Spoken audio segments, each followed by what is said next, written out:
ಚಿತ್ರಮಂದಿರಗಳಿಗೆ ಕನ್ನಡ ಪ್ರೇಕ್ಷಕರು ಬರುತ್ತಿಲ್ಲ ಎಂಬ ಆರೋಪಗಳಿಗೆ ಉತ್ತರವಾಗಿ ಲೋ ನವೀನ ಸಿನಿಮಾ ರಾಜ್ಯಾದ್ಯಂತ ಬಿಡುಗಡೆಯಾಗಿ ಸಿನಿ ಪ್ರೇಮಿಗಳ ಮನಗೆಲ್ಲುತ್ತಿದೆ ಎಂದು ಚಿತ್ರದ ನಾಯಕ ನಟ ನವೀನ್ ಸಜ್ಜು ಹೇಳಿದರು. ಸುದ್ದಿಗೋಷ್ಠಿಯಲ್ಲಿ ಮಾತನಾಡಿದ ಅವರು, ಹಳ್ಳಿ ಹೈದನ ಜೀವನದ ಹೋರಾಟ, ಕುಟುಂಬದ ಮೌಲ್ಯಗಳು ಮತ್ತು ಗ್ರಾಮೀಣ ಸೊಗಡನ್ನು ಜೀವಂತವಾಗಿ ಚಿತ್ರಿಸಿರುವ ಲೋ ನವೀನ ಇಡೀ ಕನ್ನಡ ಚಿತ್ರರಂಗ ತನ್ನತ್ತ ತಿರುಗಿ ನೋಡುವಂತೆ ಮಾಡಿದೆ. ಕುಟುಂಬ ಸಮೇತರಾಗಿ ಕೂತು ನಕ್ಕು ಸಂಭ್ರಮಿಸುವ ಮನರಂಜನಾ ಚಿತ್ರವೆಂಬ ಹೆಗ್ಗಳಿಕೆ ಪಡೆದು ಸಿನಿ ಪ್ರೇಮಿಗಳ ಮೆಚ್ಚುಗೆಗೆ ಪಾತ್ರವಾಗಿದೆ ಎಂದರು. ಬೆನ್ ಚಿಕ್ಕಸ್ವಾಮಿ ಬೆನಮನಹಳ್ಳಿ ಹಾಗೂ ಎನ್ಎಸ್ ಸ್ಟುಡಿಯೋಸ್ ನಿರ್ಮಾಣದಲ್ಲಿ ಧನುರ್ಧಾರಿ ಪವನ್ ನಿರ್ದೇಶನದಲ್ಲಿ ಮೂಡಿ ಬಂದಿರುವ ಲೋ ನವೀನ ಚಿತ್ರದಲ್ಲಿ ವರ್ಷಾ ಗಿರಿಧರ್, ರೇಷ್ಮಾ ವಿ ಗೌಡ, ಪ್ರಕಾಶ್ ತುಮ್ಮಿನಾಡು, ಅಪೂರ್ವ ಶ್ರೀ, ಅಭಿಜಿತ್ ಗೌಡ, ಮಲ್ಲರಾಜು ಮಾರಸಿಂಗನಹಳ್ಳಿ ಸೇರಿದಂತೆ ಹಲವಾರು ಹಳ್ಳಿ ಪ್ರತಿಭೆಗಳು ಅಭಿನಯಿಸಿದ್ದಾರೆ ಎಂದರು. ಕುಟುಂಬ ಸಮೇತ ನೋಡಬಹುದಾದ ಉತ್ತಮ ಕನ್ನಡ ಸಿನಿಮಾ ಎಂಬ ಸರ್ಟಿಫಿಕೇಟ್ ಲಭಿಸಿದ್ದು ಚಿತ್ರಕ್ಕೆ ಸಾರ್ವಜನಿಕರಿಂದ ಭರ್ಜರಿ ಪ್ರತಿಕ್ರಿಯೆ ವ್ಯಕ್ತವಾಗಿದೆ. ಈ ಹಿನ್ನೆಲೆ ಚಿತ್ರತಂಡ ಕರ್ನಾಟಕದಾದ್ಯಂತ ಎಲ್ಲ ಜಿಲ್ಲೆಗಳಿಗೆ ಆಗಮಿಸಿ ವಿಜಯೋತ್ಸವ ಕಾರ್ಯಕ್ರಮ ಆಚರಿಸುತ್ತಿದ್ದೇವೆ ಎಂದರು.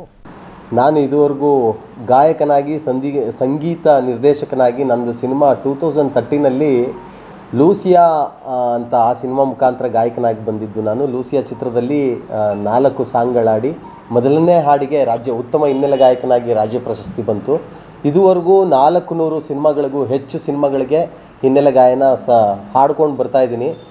ನಾನು ಮೂಲತಃ ರಂಗಭೂಮಿ ಕಲಾವಿದನಾಗಿರೋದ್ರಿಂದ ನನಗೆ ನಟನೆಯ ಮುಖಾಂತರ ಹಾಡುಗಾರಿಕೆ ಬಂದಿದ್ದು. ನಾನು ಚಿಕ್ಕ ವಯಸ್ಸಿಂದನೂ ಆಸಕ್ತಿ ಇದ್ದಿದ್ದು ನನಗೆ ಆ್ಯಕ್ಟಿಂಗು, ನಟನೆ, ಸಾಮಾಜಿಕ ನಾಟಕ, ಪೌರಾಣಿಕ ನಾಟಕಗಳನ್ನು ಮಾಡ್ಕೊಂಡು ಬರ್ತಾಯಿದೆ.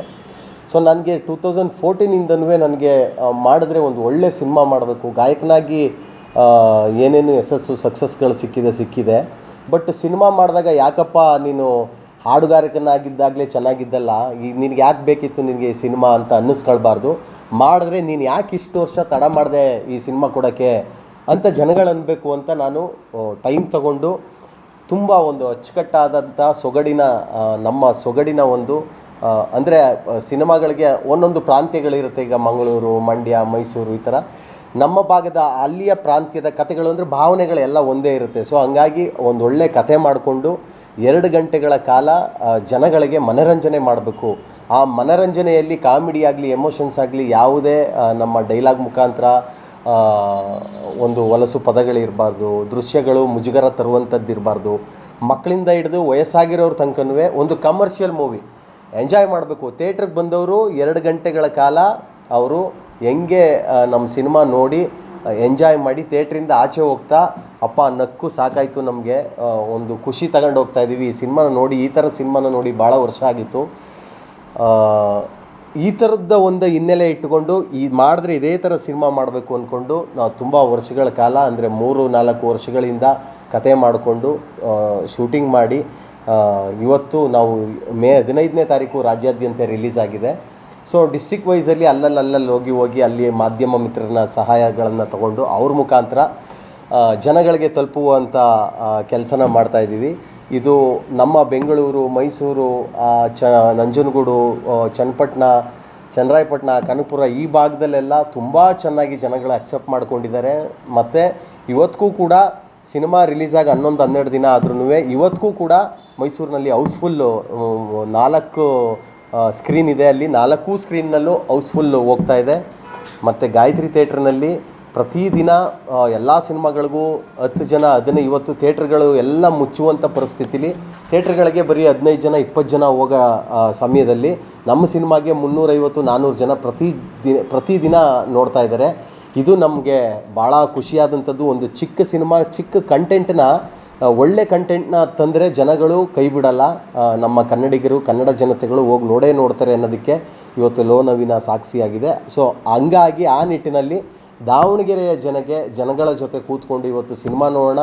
ಇಲ್ಲಿಯ ಒಂದಷ್ಟು ಜನನೂ ಈ ಸಿನಿಮಾನ ಯಾರು ತಲುಪಿಲ್ಲ ಇಲ್ಲೊಂದಷ್ಟು ತಲುಪಿಸಿ ನಿಮ್ಗಳ ಮುಖಾಂತರ ಜನಗಳಿಗೆ ತಲುಪಿಸಿ ಸಿನಿಮಾ ನೋಡುವಂತಾಗಲಿ ಅಂತ ಇಲ್ಲಿ ಜಾನರು ಅಂದರೆ ಎಲ್ಲವೂ ಇದೆ. ಅಂದರೆ ಸಿನಿಮಾ ಕಂಟೆಂಟ್ ಬಂದು ಲವ್, ಪ್ರೀತಿ ಇದೆ, ಅಣ್ಣ ತಂಗಿಯಂದಿರ ಬಾಂಧವ್ಯ ಇದೆ. ಮತ್ತು ಹಳ್ಳಿಲಿ ಹುಟ್ಟಿದಂಥ ಹಳ್ಳಿಲಿ ಹುಟ್ಟಿರೋರಿಗೆ ಒಂದು ಇನೋಸೆನ್ಸ್ ಇರುತ್ತೆ. ಆ ಇನೋಸೆಂಟ್ ಹುಡುಗರುಗಳ ಸುತ್ತ ಹೆಂಗೆ ಕತೆ ನಡೆಯುತ್ತೆ, ಮತ್ತು ಅದೇ ಇನೋಸೆಂಟ್ ಹುಡುಗ ಸಿಟಿಗೆ ಹೋದಾಗ ಆ ಇನೋಸೆಂಟ್ ಇಟ್ಕೊಂಡು ಅವನ ಜೀವನನ ಬದುಕನ್ನ ಹೆಂಗೆ ಕಟ್ಕೊಂಡು ಹೋಗ್ತಾ ಇರ್ತಾನೆ. ಮತ್ತು ಅವನೊಂದು ಬದುಕನ್ನು ಕಟ್ಕೊಳ್ಳೋದ್ರಲ್ಲಿ ಯಶಸ್ವಿ ಆಗಿದ್ರು. ಬಟ್ ಆ ಹಳ್ಳಿಲಿ ಇದ್ದಂಥ ಇನೋಸೆನ್ಸ್ ಅವ್ನಿಗೆ ಬಿಡದೆ ಮತ್ತೆ ಅವನು ಹೆಂಗೆ ಲೋ ನವೀನನ ಆಗ್ತಾನೆ, ಇವನ್ನೆಲ್ಲ ಕತೆಗಳ ಸುತ್ತ ಕಟ್ಕೊಂಡು ಹೋಗಿದ್ದೀವಿ. ಬಟ್ ಒಟ್ಟಾರೆ ಸಿನಿಮಾದ ಮುಖಾಂತರ 70-80% ನಗಿಸ್ತಾ ಕರ್ಕೊಂಡು ಹೋಗುತ್ತೆ. ಅಂದರೆ ಮನೋರಂಜನೆ ಅಷ್ಟೇ. 2090ಸಲ್ಲಿ ಹುಟ್ಟಿರೋರಿಗೆ 2006ನಲ್ಲಿ ಕನೆಕ್ಟ್ ಆಗಬೇಕು. 2006ನಲ್ಲಿ ಒಂದು ಕತೆ ನಡೆಯುತ್ತೆ, 2012ನಲ್ಲಿ ಒಂದು ಕತೆ ನಡೆಯುತ್ತೆ, 2026ನಲ್ಲಿ ಒಂದು ಕತೆ ನಡೆಯುತ್ತೆ. ಅಂದರೆ ಎಲ್ಲ ಕಾಲಘಟ್ಟಗಳನ್ನೂ ನಾವು ಈ ಸಿನಿಮಾದಲ್ಲಿ ಅಲ್ಲಲ್ಲಿ ಹೇಳ್ಕೊಂಡು ಬಂದಿದ್ದೀವಿ. ಅಂದರೆ ಪ್ರತಿಯೊಬ್ಬರು 90s ಹುಟ್ಟಿರೋರ್ಗೆಲ್ರಿಗೂ ಇದು ಕನೆಕ್ಟ್ ಆಗುತ್ತೆ. ಮತ್ತು ಮಕ್ಕಳಿಂದ ಹಿಡಿದು ವಯಸ್ಸಾಗಿರೋರ ತನಕನೂ ಅಚ್ಚುಕಟ್ಟಾಗಿ ಕೂತ್ಕೊಂಡು ಮನೆ ಮಂದಿಯವರೆಲ್ಲ ನೋಡುವಂಥ ಸಿನಿಮಾ. ಈಗ ನಮ್ಮ ಆ ಭಾಗದಲ್ಲೆಲ್ಲ ಆಗ್ತಾ ಇರೋದೇ ಹಾಗೆ. ಯಾರೋ ಫ್ರೆಂಡ್ಸ್ ಹೋಗಿರ್ತಾರೆ, ನೆಕ್ಸ್ಟ್ ಡೇ ಅಪ್ಪ ಅಮ್ಮನ್ನ ಪೇರೆಂಟ್ಸ್ ಜೊತೆ ಕರ್ಕೊಂಡು ಬರ್ತಾ ಇದ್ದಾರೆ ಸಿನಿಮಾಗೆ 2 ಸಲ 3 ಸಲ. ಪ್ರತಿದಿನ ನಮಗೆ ಅಪ್ಡೇಟ್ಸ್ಗಳು ಬರ್ತಾ ಇದೆ, ಸಿನಿಮಾ ಹೆಂಗೆ ಇಂಪ್ರೂವ್ ಆಗ್ತಾ ಇದೆ ಅನ್ನೋದಕ್ಕೆ. ಸೊ ಆ ನಿಟ್ಟಿನಲ್ಲಿ ಈ ಥರದ್ದು ಕಂಟೆಂಟ್ ಸಿನಿಮಾಗಳು ಬಂದಾಗ ಈಗ 100 ಕೋಟಿ ಸಿನಿಮಾಗಳು 5 ವರ್ಷಕ್ಕೆ 4 ವರ್ಷಕ್ಕೆ 6 ವರ್ಷಕ್ಕೆ ಒಂದು ಸಲ ಬರ್ತವೆ. ಅದು ಕಡಿಮೆ ಬಜೆಟ್ಟಿನ ಕಂಟೆಂಟ್ ಸಿನಿಮಾಗಳು ಪ್ರತಿ ವಾರಕ್ಕೂ 8 ಸಿನಿಮಾ 10 ಸಿನಿಮಾ ಬರ್ತವೆ. ಅಂದರೆ ಅಂಥವ್ರಿಗೆ ಒಂದು ಇನ್ಸ್ಪೈರ್ ಆಗಬೇಕು. ಒಂದು ಚಿಕ್ಕ ಸಿನಿಮಾಗಳು ಬಂದರೂ ಜನಗಳ ಕೈ ಬಿಡಲ್ಲ, ಉದಾಹರಣೆಗಳಾಗಬೇಕು. ಈಗ ನಮಗೆ ಸೂ ಫ್ರಮ್ ಶೋ ಒಂಥರ ಇನ್ಸ್ಪೈರ್ ಆಯಿತು, ಲವ್ ಮಾಕ್ಟೈಲ್ ಇನ್ಸ್ಪೈರ್ ಆಗ್ತು. ಹಾಗೆ ಲೋ ನವೀನ ಮುಂಬರುವಂಥ ಡೈರೆಕ್ಟರ್ಗಳಿಗೋ ಪ್ರೊಡ್ಯೂಸರ್ಗಳಿಗೋ ನಿರ್ಮಾಣ ಮಾಡೋರಿಗೋ ಇದೊಂದು ಇನ್ಸ್ಪೈರ್ ಆಗಬೇಕು ಅನ್ನೋ ನಿಟ್ಟಿನಲ್ಲಿ ಈಗ ಆಲ್ರೆಡಿ ಚೆನ್ನಾಗಿ ಹೋಗ್ತಾ ಇದೆ. ಇಡೀ ಟೀಮು ನಾವು ಖುಷಿಯಾಗಿದ್ದೀವಿ. ಆದಮೇಲೆ ಮೊದಲನೇ ನಾನು ಗಾಯಕನಾಗಿ ಸಕ್ಸಸ್ ಕಂಡಿರ್ಬೋದು, ಆದರೆ ನಾಯಕ ನಟನಾಗಿ ಇದು ನನ್ನ ಮೊದಲನೇ ಹಂತ. ನಾನು ಕೂಡ ಈಗ ನಟನಾಗಿ ಫಸ್ಟ್ ಸ್ಟೆಪ್ ತೊಗೊಂಡಿದ್ದೀನಿ. ಹಂಗಾಗಿ ಮೊದಲನೇ ಸಿನಿಮಾಗೇ ಒಂದು ದೊಡ್ಡ ಸಕ್ಸಸ್ ಸಿಕ್ಕಿದೆ. ಸೊ ಅದು ಆ ಭಾಗವಾಗಿ ನಾನು ಇಲ್ಲಿ ಜನಗಳಿಗೆ ರೀಚ್ ಮಾಡಬೇಕು ಅಂತ ಬಂದಿದ್ದೀನಿ ಸರ್. ಲೋ ನವೀನ ಸಿನಿಮಾ ನೋಡಿದ್ರೆ ಈಗ ಜೊತೆಲಿ ಸಂಜೆ ಸಿನಿಮಾ ನೋಡೋಣ ನೀವೆಲ್ಲರೂ. ಆ ಸಿನಿಮಾ ನೋಡಿದಾಗ ಆ ಲೋ ನವೀನ ಏನಕ್ಕೆ ಅನ್ನೋದು ಕಂಟೆಂಟ್ ಆಯ್ತಾನೆ. ಅಂದರೆ ಲೋ ನವೀನ ಅಂದರೆ ತುಂಬ ಹತ್ತಿರ ಆಗ್ತೀವಿ ಅಂತ ಅಷ್ಟೇ, ಇನ್ನೇನಿಲ್ಲ. ಈಗ ನಾನು ಅದನ್ನು ತಲೆಯಲ್ಲಿ ಇಟ್ಕೊಂಡು ಸ್ಕ್ರಿಪ್ಟ್ ಮಾಡಿದ್ದು. ಅಂದರೆ ಮನೆ ಮಕ್ಕಳ ಥರ ಆಗಬೇಕು, ನಮ್ಮ ಮನೆ ಮಗನ ಥರ ಲೋ ನವೀನ ಆಗಬೇಕು. ಮನೆ ಮಗ ಸಿನಿಮಾ ಮಾಡಿದ್ರೆ ನಿನ್ನ ಯಾರಪ್ಪ ಮನೆ ಮಗ ಅಂತಾರೆ, ಇಂಥ ಸಿನಿಮಾ ಮಾಡಿದೆಯಲ್ಲ ಅಂತ ಅನ್ನಿಸ್ಕೋಬಾರ್ದು. ನಮ್ಮ ಮನೆ ಮಗ ಒಂದು ಒಳ್ಳೆ ಸಿನಿಮಾ ಮಾಡವನೇ ಅಂತ ಬರಬೇಕು ಅನ್ನುವಂಥದ್ದು ಲೋ ನವೀನನಾಗಿ. ಅಲ್ಲಿ ಏನೇ ಇಟ್ಟರು ಒಂದು ಹೆಸ್ರು ಮೇಲೆ ಹೋಗಬೇಕಿತ್ತು. ನನ್ನ ಹೆಸರು ನವೀನ್ ಸಜ್ಜು ಆಗಿರೋದ್ರಿಂದ ಪ್ರೀತಿಯಿಂದ ಎಲ್ಲರೂ ಲೋ ನವೀನ ಅಂತಲೇ ಕರೀಲಿ ಅಂತೇಳಿ ಲೋ ನವೀನ ಸಬ್ಟೈಟ್ಲು ಹುಷಾರು ಕಲಾ ಅಂತ. ಇದರಲ್ಲಿ ಒಟ್ಟು 8 ಹಾಡುಗಳಿವೆ ಆಯಿತಾ. 8 ಹಾಡುಗಳಲ್ಲಿ ಮೊದಲನೇ ಹಾಡು ಒಂದು ವಿಶೇಷವಾಗಿ ಟ್ರೈ ಮಾಡಿದ್ವಿ. ಕ್ವಾಣಾಣೆ ನಂದಾಣೆ ವಾಲಾವು ಅಂತ ಕುಂತಿ ಪದಗಳು ಇವು. ಇದಕ್ಕೆ ಈ ಅವರೆಕಾಳು ಒಂದು ಉಪ್ಸಾರು ಮುದ್ದೆ ಕೇಳಿದ್ದೀರಾ ನೀವು? ಉಪ್ಸಾರು ಮುದ್ದೆ ಮಾಡುವಂಥದ್ದನ್ನೇ ಒಂದು ಹಾಡು ಮಾಡಿದ್ದೀನಿ ನಮ್ಮ ಸಿನಿಮಾದಲ್ಲಿ.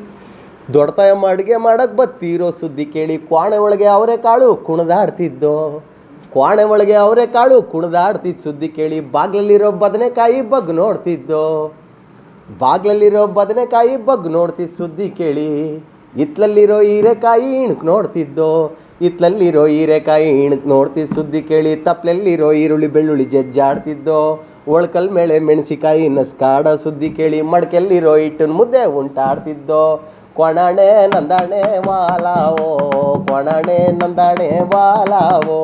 ಈ ಹಾಡನ್ನ ಕಂಪೋಸ್ ಮಾಡಿ ಫಸ್ಟ್ ಹಾಡನ್ನ ಬಿಟ್ವಿ. ಇದನ್ನು ಯಾರ ಹತ್ರ ಆಡಿಸೋದು ಅಂತ ಈ ಹಳ್ಳಿ ಸೈಡು ನಮ್ಮ HD ಕೋಟೆ ಭಾಗದಲ್ಲಿ ಸೋಬಾನ ಪದ ಆಡುವಂಥ 2 ಅಜ್ಜಿಯಂದಿರು ಸಿಕ್ಕಿದ್ರು ನಮಗೆ.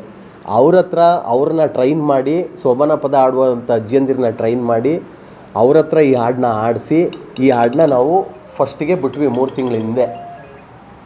ಅವ್ರ ಆಶೀರ್ವಾದ ಈ ಹಾಡು 9.5 ಕೋಟಿ ವ್ಯೂಸ್ ಆಯಿತು ಇನ್ಸ್ಟಾಗ್ರಾಮಲ್ಲಿ ಫಸ್ಟ್ ಹಾಡೆ. ಸೊ ನಮಗೆ ಮೊದಲನೇ ಹಾಡು ಸೂಪರ್ ಹಿಟ್ ಆಯಿತು. 2ನೇ ಹಾಡು ಕೈ ತೊಳ್ಕ ಮುಟ್ಟಬೇಕು ನನ್ನ ಹುಡುಗಿ ಅಂತ ಒಂದು ಮೆಲೋಡಿ ಸಾಂಗ್ ಮಾಡಿದ್ವಿ, ಅದು ಸೂಪರ್ ಹಿಟ್ ಆಯಿತು.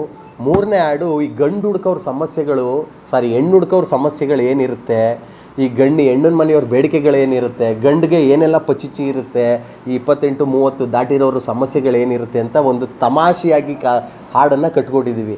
ಅದು ನಿಂಗಣ್ಣ ಅಂತ ಒಂದು ಪಾತ್ರ ಬರುತ್ತೆ. ಲೋ ನಿಂಗಣ್ಣ, ಬೋಳ್ತಲೆಗೆ ಎಣ್ಣೆ ಯಾಕೆ, ವಯಸ್ಸಾದ ಮೇಲೆ ಮದುವೆ ಯಾಕೆ ಅಂತ ಊರವರೆಲ್ಲ ಆಡ್ಕೋತಾರೆ. ಮೊದಲು ಮದುವೆ ಊಟ ಹಾಕ್ಸೋ ಮೂದೇವಿ ಅಂತ ಹಿಂಗೆ ಸಾಂಗ್ ಶುರುವಾದರೆ, ಬೋಳ್ತಲೆಗೆ ಎಣ್ಣೆ ಯಾಕೆ, ಒತ್ತೋದ್ಮೇಲೆ ಇಟ್ಟು ಯಾಕೆ, ವಯಸ್ಸಾದ್ಮೇಲೆ ಮದುವೆ ಯಾಕಂತ ಊರವರೆಲ್ಲ ಆಡ್ಕೋತಾರೆ. ನಿಂಗಣ್ಣೋಯ್ ಓಯ್ ನಿಂಗಣ್ಣೋಯ್, ನಿನ್ನ ಜೊತೆಯವ್ರಿಗೆಲ್ಲ ಮದುವೆ ಆಗಿ 3 ಮಕ್ಳು ಮಾಡ್ಕೊಂಡು ಆಟಾಡ್ಸ್ಕೊಂಡು ಕುಂತಿದ್ರೆ ನೋಡ್ಕೊಂಡು ನೋಡ್ಕೊಂಡು ನಿಂತಿದ್ಯಲ್ಲೋ ನಿಂಗಣ್ಣೋಯ್ ಓಯ್ ನಿಂಗಣ್ಣೋಯ್. ಧನುರ್ಮಾಸ ಕಳೆದೋಯ್ತು, ಆಷಾಢನೂ ಶುರು ಆಯಿತು, ದೀಪಾವಳಿ ಮುಗಿದೋಯ್ತು, ಚಂದ್ರಿನೋ ಸುಂದ್ರಿನೋ ಕೆಂಚಿನೋ ಕರ್ಗಿನೋ ಕುಳ್ಳಿನೋ ಮಳ್ಳಿನೋ ಸಿಕ್ಕುದು ನೋಡ್ಕೊಂಡು ಗಂಟಾಕು ಅಂತ. ಅಂದರೆ ನಿಂಗಣ್ಣನ ರೇಗಿಸುವಂಥ ಹಾಡು. ಈ ನಿಂಗಣ್ಣನ ಪಾತ್ರ ಏನಿದೆ ಸಿನಿಮಾದಲ್ಲಿ, ಈ ನಿಂಗಣ್ಣ ಏನೆಲ್ಲ ನಗಿಸ್ತಾ ಹೋಗ್ತಾನೆ, ಇವೆಲ್ಲವನ್ನು ತುಂಬ ಚೆನ್ನಾಗಿ ಸಿನಿಮಾ ಕಟ್ಕೊಟ್ಟಿದೆ. ಜನಗಳು ಇದನ್ನು ಅಕ್ಸೆಪ್ಟ್ ಮಾಡ್ಕೊಂಡಿದ್ದಾರೆ, ತಗೊಂಡಿದ್ದಾರೆ. ಸೊ ಈ ಹಾಡುಗಳು ಮತ್ತು ಈ ಸಿನಿಮಾ ಕತೆ, ಅಲ್ಲಿ ಬರುವಂಥ ಪಾತ್ರಗಳನ್ನು ನಮ್ಮ ಕಡೆ ಈಗ ಇದು ಸಕ್ಸಸ್ ಆಗಿ ಓಡ್ತಾ ಇದೆಯಲ್ಲ, ಅಲ್ಲಿ ಆ ಪಾತ್ರಗಳ ಹೆಸರಿಡ್ದು ಮಾತಾಡಿಸ್ತಾ ಇದ್ದಾರೆ. ಸೊ ಇದು ನಮ್ಮ ಲೋ ನವೀನ.